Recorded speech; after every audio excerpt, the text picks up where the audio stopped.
Kamu pengen punya usaha di desa? Di konten ini saya akan bahas beberapa peluang usaha di desa.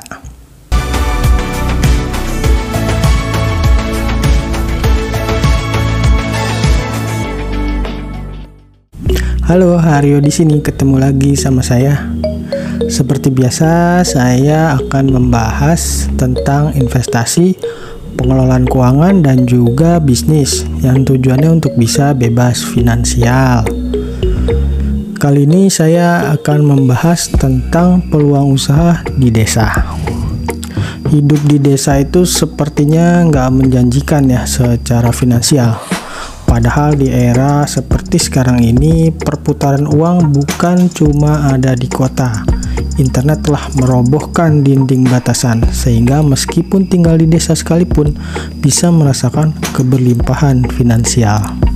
Bisnis di desa sebenarnya memiliki potensinya sendiri, karena persaingannya relatif rendah.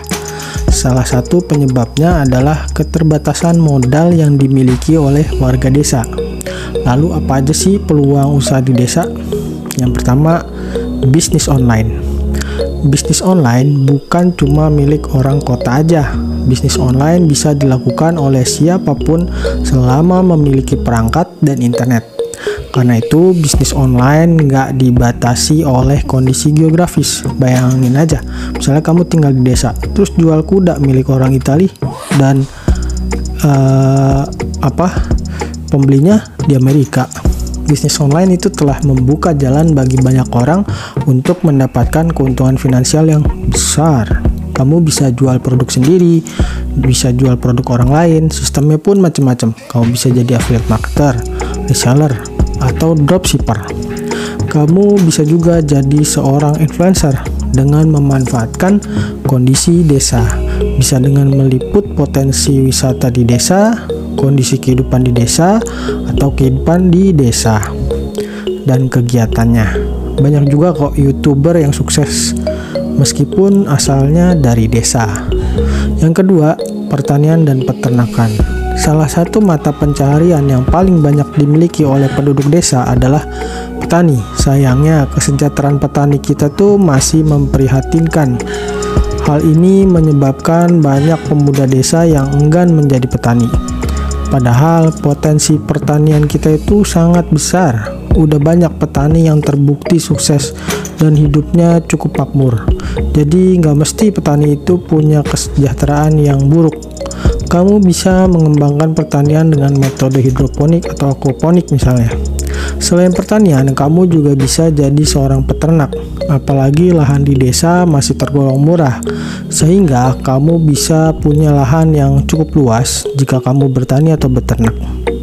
Alternatif lainnya, kamu bisa jadi distributor hasil pertanian dan peternakan, atau jadi distributor bahan dan perlengkapan bertani dan beternak. Hal yang paling utama adalah kamu perlu punya networking yang baik. Jika kamu memiliki kemampuan teknik mesin, kamu bisa juga membuka bisnis reparasi perkakas petani. Apalagi petani sekarang kan udah banyak yang pakai mesin untuk garap sawahnya. Selain itu, kamu juga bisa mendirikan koperasi simpan pinjam. Namun, jangan terlalu berharap keuntungan yang besar. Apalagi anggota kamu sebagian besar adalah petani dan peternak. Jika kamu memang ingin mendirikan koperasi simpan pinjam, maka tujuan utama yang harus kamu miliki adalah membantu para petani dan peternak. Yang ketiga, warung makan atau warung kopi. Jika kamu memang senang memasak dan memiliki sedikit bakat dalam masakan, kamu bisa bikin warung makan, atau kamu juga bisa membuat warung kopi yang bukan cuma nyediain tempat untuk nikmatin kopi aja, tapi juga nyediain tempat untuk ngobrol para penduduk desa. Apalagi kehidupan di desa itu kan seolah-olah waktu terasa lambat ya, sehingga kamu bisa menyediakan tempat buat para penduduk desa untuk menghabiskan waktu dengan mengobrol dan meminum kopi. Yang keempat adalah penyedia internet. Kamu bisa bikin warnet atau bikin tempat penyewaan akses wifi atau bahkan jualan pulsa. Salah satu kendala yang dimiliki oleh desa biasanya infrastruktur, dan infrastruktur itu salah satunya adalah internet. Kendala itu merupakan salah satu penyebabnya, dan kemungkinan karena profit yang didapat oleh provider internet dipandang kurang optimal. Terlebih infrastruktur tiang menara memerlukan investasi yang cukup besar. Itulah sebabnya akses internet di desa itu kurang diperhatikan oleh para provider. Kondisi ini bisa jadiin peluang buat kamu untuk membuka bisnis di seputar penyediaan akses internet. Selain itu, kamu juga bisa bikin bisnis counter pulsa.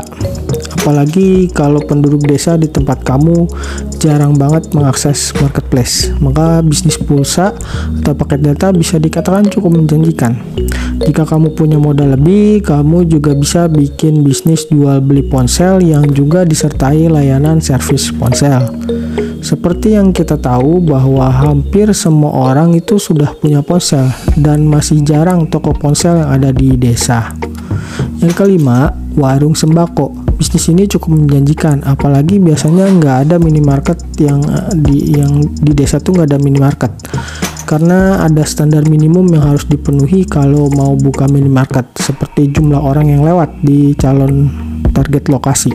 Karena itu warung sembako cukup menjanjikan jika ingin dijadikan bisnis. Yang keenam, SPBU mini. SPBU juga merupakan salah satu bisnis yang sulit ditemukan di desa. Padahal sudah cukup banyak orang yang punya kendaraan bermotor.